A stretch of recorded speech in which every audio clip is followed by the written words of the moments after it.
¿Se terminó todo para la izquierda en Chile? ¿Es este el fin definitivo de su agenda radical? La noticia ha caído como una bomba en los pasillos de la Moneda y el Congreso. Tomás Mosiati lo confirmó con una frialdad que asusta. La derrota es brutal. La izquierda está perdida, sin brújula y totalmente acorralada. El acuerdo estratégico entre el gobierno de José Antonio Kast y Franco Parisi ha sellado el destino del país. El acuerdo del gobierno con el Partido de la Gente se ha visto acorralada, se ha visto en desventaja, se dio cuenta que no tenía los votos suficientes, decidida a votar en contra de la idea de legislar, lo que obligaría al gobierno a presentar el proyecto en un año más, si es que tienen éxito, cuando ya no van a existir estas condiciones políticas, cuando esta opción ya no es viable. Esa opción la oposición la ha perdido.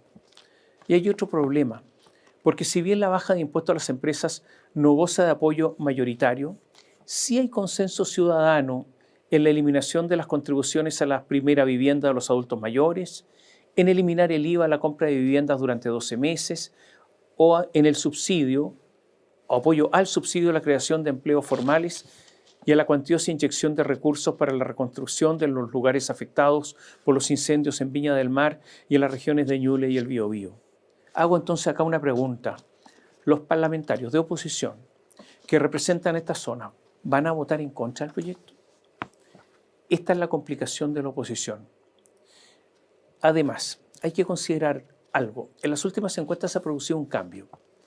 Después de años en que la seguridad pública era la principal preocupación de los chilenos, ahora ese lugar lo ocupa la economía.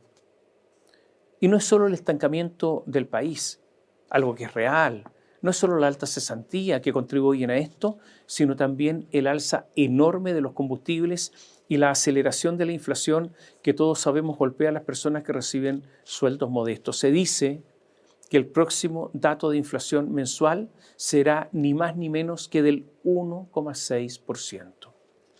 El gobierno entonces, ¿qué está proponiendo? Crecimiento. Una política pro empleo frente a una oposición que gobernó hasta hace un mes y medio y que dejó al país decreciendo con IMASEC negativos y que fuera de decir no, o sea, fuera de oponerse, no está ofreciendo un plan alternativo. Hay que recordar que en los últimos 2 meses del gobierno de Boric, enero, el país decreció un 0,1% y febrero el país se encogió en 0,3%. El problema que está teniendo entonces la oposición por ahora es estructural, porque no hay plan alternativo, solamente hay oposición. Y no hay plan alternativo porque no han reflexionado sobre lo que pasó bajo Gabriel Boric en materia económica. Porque, de seguro, si se ponen ahora propositivos, se evidenciarían las grandes diferencias que hay en la oposición, diferencias que incluso pueden ser insalvables. El salto del no, de la simple oposición a la proposición, para la oposición yo diría que hoy es un salto cuántico, insalvable. Entonces usted dirá, el asunto es simple, basta con tomar, imagino, usted puede haber pensado esto, ¿no? Bueno, pero si ¿para qué discuten tanto? Tomen la parte económica del programa de Janet Jara, del programa como candidata a la presidencia, en el cual estaban todos de acuerdo, por el cual todos votaron, y enarbolen ese programa frente al gobierno de Kast.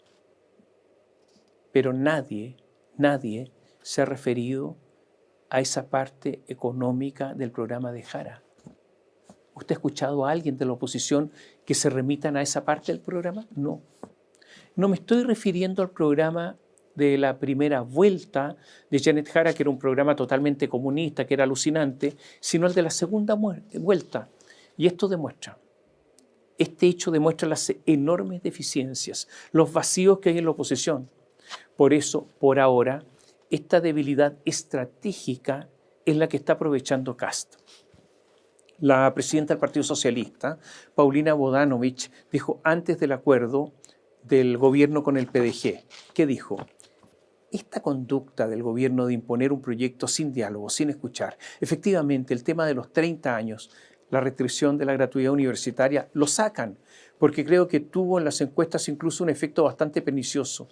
Y creo que el gobierno tiene que empezar a mirar las encuestas porque se está consumiendo su capital en muy pocos días. Lleva apenas un mes instalado y miren cómo van, cuesta abajo en la rodada. Y eso no es baladino, es casual, es producto de los errores, uno tras otro.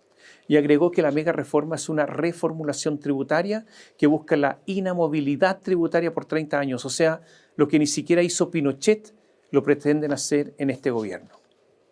Pero lo de Bodanovich es un exceso, una desmesura, demuestra que la oposición está sin sintonía fina. Porque Pinochet, perdónenme, con nadie dialogaba, era una dictadura, nunca dialogó con alguien. Y sí estableció una invariabilidad tributaria para la inversión extranjera.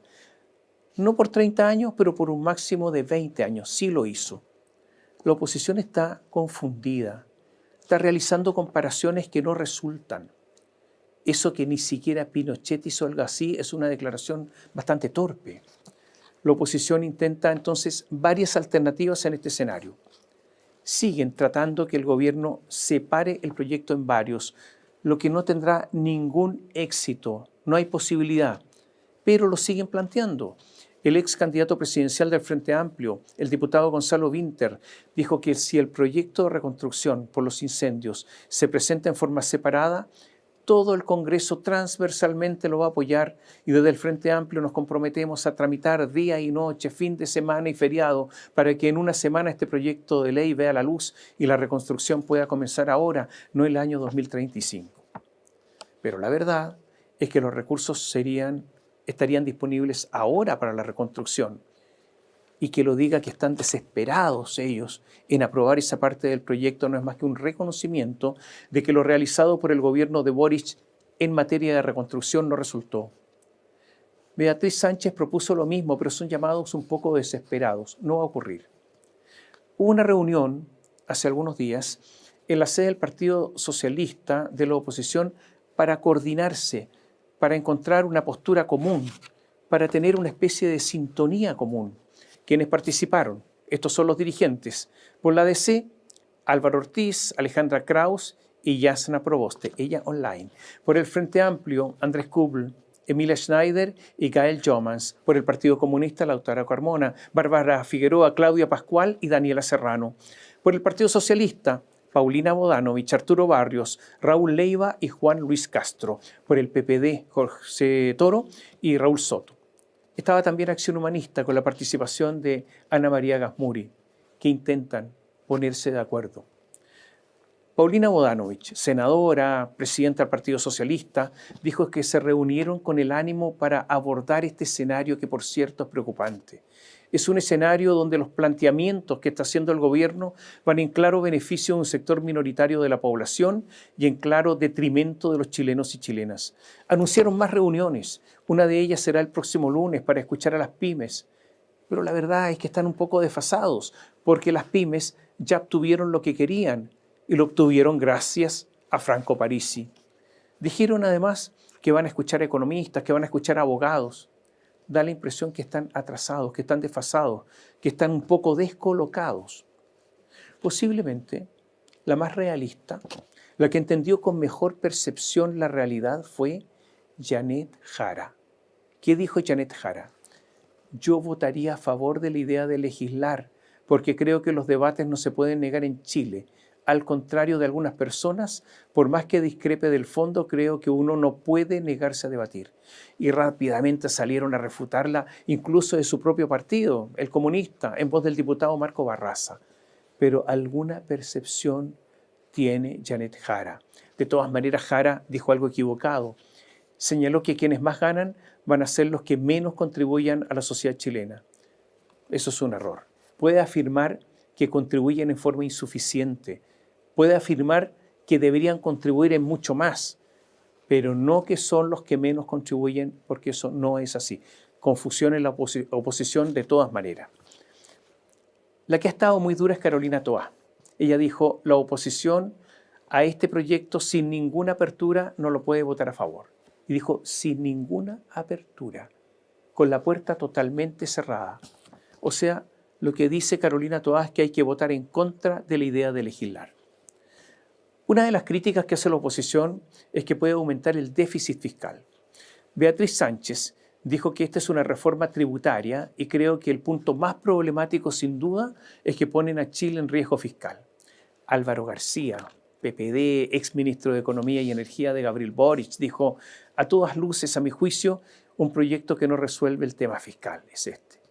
El problema es que ellos ahora están preocupados del déficit fiscal, pero participaron en un gobierno que no hizo el ajuste fiscal que le exigieron organismos independientes, que entregó el gobierno con un enorme déficit. O sea, cuando hablan de esta manera, hay un problema de credibilidad grande respecto de la oposición en asuntos económicos. Y aquí hago un paréntesis, porque la mayor debilidad del proyecto es la consolidación fiscal. El proyecto ha acompañado un informe financiero y al ver el costo neto de las medidas tributarias, se desprende que su pic se alcanzará al cuarto año de vigencia y que alcanza el 0,71% del PIB, lo que equivale a unos 3.215 millones de dólares. Recién al año 6 de la ley, las garantías del crecimiento compensarían prácticamente todo el costo de la iniciativa. Y este es un cálculo, esto no lo asegura nadie, esta es una apuesta. Yo dudo que el gobierno logre la meta fiscal en cuanto a déficit al término de su periodo aprobando este proyecto, porque parece que las cifras simplemente no dan. La oposición entonces va a intentar organizarse mejor, adoptar una línea argumentativa consistente, ganar la batalla comunicacional para volcar en su favor a la opinión pública, batallar en lo que pueda en el Congreso y confiar en la Contraloría y eventualmente en el Tribunal Constitucional. Un grupo de parlamentarios formado por los diputados Juan Santana, Daniel Manucheri y Carolina Cucumides del Partido Socialista, Gael Jomans y Jorge Brito del Frente Amplio, Boris Barrera, Iracy Hasseler y Luis Cuello del Partido Comunista, y los senadores Daniel Núñez del PC y Daniela Chicardini del PS, decidieron entonces poner sus fichas en Dorothy Pérez, la Contralora. Le pidieron pronunciarse acerca de la eventual infracción del principio de probidad consagrado en el artículo 8 de la Constitución y del principio de abstención consagrado en el artículo 12 de la Ley 19.880, que establece bases de los procedimientos administrativos que rigen los actos de los órganos de administración del Estado respecto de los ministros de gobierno. Entonces, ¿qué es lo que dicen? Que ministros del gobierno de José Antonio Kast, que han formado parte en la elaboración del proyecto de ley ingresado en la Cámara de Diputados, tienen conflictos de interés. Dijeron que han caído en prácticas reñidas con esas leyes, porque ellos se van a beneficiar con la aprobación de esta ley, porque son personas de alto patrimonio. ¿Y a quiénes se refieren? Al ministro de Hacienda, Jorge Quirós, al ministro de Economía, Fomento y Reconstrucción, Daniel Mas, Fomento y Turismo, Daniel Mas, y al ministro del Interior, Claudio Alvarado, y al ministro de Vivienda, Iván Poduje. Sobre ellos centraron las miradas y las acusaciones, señalando que este proyecto de ley los beneficia personalmente. Pero es posible que este requerimiento presentado en Contraloría sea rechazado, porque tiene que haber un interés particular involucrado en una decisión específica y no se refiere estas limitaciones a políticas públicas generales. Y la otra posibilidad que estudia la oposición es recurrir ante el Tribunal Constitucional. El jefe de bancada del Partido Socialista, Raúl Leiva, aseguró un trabajo coordinado de la oposición para recurrir ante esa instancia constitucional. Dijo que no piensan recurrir al Tribunal Constitucional no respecto al fondo, sino porque este proyecto consulta garantías individuales, particularmente el artículo 4 de la Constitución. Bueno, ahí no entendí lo que dijo, porque el artículo 4 señala que Chile es una república democrática, no tiene nada que ver con esto. Seguramente se refería a otra disposición, pero uno de los argumentos que van a plantear es la invariabilidad tributaria para inversiones mayores de 50 millones de dólares. Dijo, esto avanza, dijo Leiva, esto avanza mucho más allá que el decreto Ley 600 del año 74, dictado por la dictadura, sino que no es solo respecto a inversión extranjera, sino que también respecto a inversión interna. Esa es su objeción. Pero Leiva no se da cuenta que ahora hay menos discriminación, porque lo que hizo Pinochet el año 74, que es el ejemplo que da, discriminó a los chilenos respecto a los extranjeros. Y eso sí que afectaba a la igualdad ante la ley. El asunto del Tribunal Constitucional es paradigmático. Varios de quienes quieren recurrir a él en su tiempo, no hace tanto, lo criticaban por ser, según ellos, una tercera cámara, atribuyéndole un rol más político que jurídico. La verdad es que más allá de que entre los jueces del Tribunal Constitucional existe una mayoría de jueces con sensibilidad de izquierda, es difícil que un requerimiento ante esa instancia jurisdiccional sea acogido. Un destacado exministro de ese tribunal, José Antonio Viera Gallo, un hombre de izquierda, dijo en el Mercurio: a primera vista no veo que haya alguna objeción de constitucionalidad. Otra cosa es que pueden tener objeciones políticas, pero de inconstitucional no me parece que exista alguna causal. El exministro del Tribunal Constitucional, Iván Aróstica, dijo en el diario La Segunda que el carácter misceláneo del proyecto no sería por sí mismo un vicio. Dijo así: la objeción de que sea misceláneo el proyecto se desvirtuaría si sus normas tienden a corregir los efectos negativos que produce una misma causa, definida como tal en la idea central o matriz del mensaje presidencial. Marisol Peña manifestó más dudas. Dijo: al revisar el proyecto veo que es muy genérico y tiene disposiciones de muy diverso orden que, si bien tienen un objetivo claro, podría existir la posibilidad de alegar la constitucionalidad. Por ello, la inconstitucionalidad de ello, por lo que es un problema. En esta parte, yo diría, y solo en esta parte, hay un factor de riesgo para el gobierno. Me explico. El artículo 69 de la Constitución señala lo siguiente, escuche bien, esto es textual: todo proyecto puede ser objeto de adiciones o correcciones en los trámites que corresponda tanto en la Cámara de Diputados como en el Senado, pero en ningún caso se admitirán las que no tengan relación directa con las ideas matrices o fundamentales del proyecto.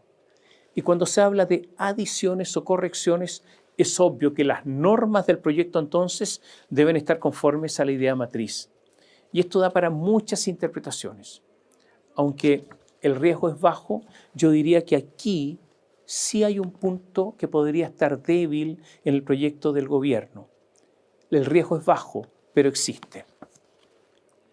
En general, hay cierto consenso que no hay una prohibición explícita en la Constitución de que el Ejecutivo presente leyes misceláneas, salvo la interpretación que le indiqué. ¿Cuáles son las otras causales que se van a invocar para recurrir al Tribunal Constitucional? De financiar a las municipalidades con la exención de contribuciones, conflicto de interés de los ministros, que es lo que va a resolver la Contraloría, y el de invariabilidad tributaria, pero aquí hay menos posibilidad de que sean acogidas estas causales. La oposición corre el riesgo entonces de sufrir una triple derrota. Una derrota política en el Congreso, una derrota judicial ante el Tribunal Constitucional y una derrota en la Contraloría. Les decía que el acuerdo del gobierno fue una gran victoria. Franco Parisi, se lo reitero, ha logrado mantener alineados a sus parlamentarios, incluyendo a Pamela Giles. Logró que se tramite una ley paralela porque hubo una negociación entre el gobierno y Franco Parisi, y esto es lo que logró Parisi y lo que cedió el gobierno. ¿Qué logró Parisi? Logró una devolución de IVA para la compra de pañales y medicamentos. ¿Cuál es el acuerdo? Tramitar una ley paralela al estilo de la ley GES, o sea, progresiva, de manera que poco a poco vayan agregándose medicamentos que cuando las personas los compran les devolverían el IVA. Lo mismo va a ocurrir con la compra de pañales. Esto molestó muchísimo a gente de la derecha que estiman que se está abriendo la puerta a múltiples peticiones en el futuro para la devolución del IVA. Como dijo alguien, ¿por qué un medicamento y no el pan? Pero Parisi se mueve, escucha, negocia. Quiere tener otra oportunidad para acceder a la presidencia. Logró torcer la mano al ministro de Hacienda, Jorge Quirós, y mantener la tributación de las pymes. ¿Por qué? porque en el proyecto de ley no estaba que las pymes tuvieran un trato distinto, iba progresiva. La ley establece hoy que las pymes pagan un 12,5% y que se va a ir aumentando progresivamente la tasa de tributación. Así está la ley y no se tocaba. Vino Parisi y Parisi dijo, no, las pymes se quedan como están. Este fue un factor que causó un desacuerdo entre el gobierno y el PDG. Fue tal el desacuerdo que incluso podía romperse todo lo que habían resuelto en las horas siguientes al anuncio. Pero hubo una reunión definitiva. ¿Saben con quién? Con Kast. El presidente José Antonio Kast tuvo que solucionar el entuerto y doblar la mano a Jorge Quirós. Lo que estamos viendo es una clase magistral de estrategia política. Mientras los sectores de la izquierda radical gritaban en las calles, Kast y el PDG estaban trabajando en silencio. Lograron lo imposible. Una alianza que deja a la oposición sin un solo voto para frenar la megareforma tributaria. ¿Y qué hace la izquierda ahora? Lo único que saben hacer cuando pierden en las urnas y en el debate. Intentan ganar por secretaría. Están desesperados. Corrieron al Tribunal Constitucional. Fueron a llorar a la Contraloría. Pero ya es tarde. No tienen una contrapropuesta económica. No tienen ideas. Solo tienen rabia. Parisi fue implacable en la negociación. Logró congelar los impuestos para nuestras pymes. Consiguió beneficios reales en el IVA para la clase media. Eso es lo que le duele a la izquierda. Les duele que el gobierno de Kast esté entregando soluciones que ellos nunca pudieron dar. La falta de cohesión en la oposición es patética. Unos quieren quemarlo todo y otros tienen miedo de quedar desconectados de lo que la gente realmente quiere. Están divididos, humillados y, sobre todo, derrotados. Moziatti fue claro. Esto no es un simple traspié. Es una sepultura política para un sector que se olvidó de Chile. La izquierda radical quedó en ridículo frente a todo el país. ¿Qué opinan ustedes, compatriotas? ¿Creen que este es el golpe final para los que quisieron destruir nuestra economía? ¿Podrá la izquierda levantarse de esta humillación legislativa? Suscríbete ahora mismo a este canal para defender la verdad. Dale like al video si apoyas el crecimiento de Chile y deja tu comentario abajo. Tu opinión es nuestra mejor arma contra la desinformación. ¡Viva Chile libre!